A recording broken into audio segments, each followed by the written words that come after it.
Lo bueno se hace esperar, dice, después de tantas emociones. Vamos a escuchar un poquito de música. Vamos a lo que venimos, al arte, a la música, a la danza. Y para eso, en este primer número artístico, convocamos al Conservatorio de Música Epifanio Méndez Pleitas de San Pedro.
Estamos cumpliendo el sueño de don Epifanio Méndez Fleitas.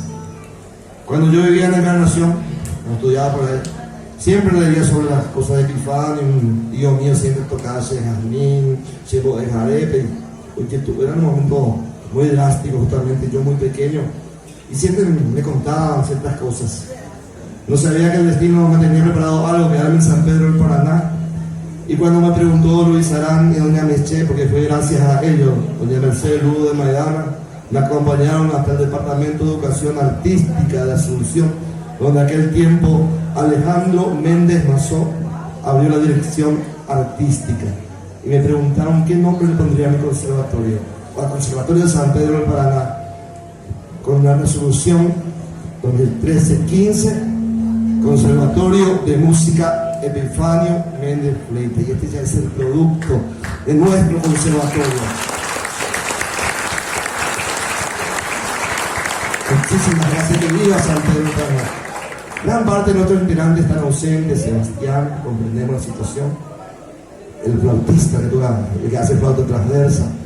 Natalia Torales, la hija de la profesora Mira, la mamá, grandes profesionales que salieron, que también fueron becados en Sonidos de la Tierra. Tenemos el apoyo de Luis Arán siempre. Esa es la fuerza que tenemos en San Pedro del Paraná.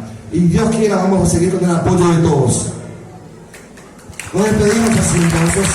Gracias.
Gracias.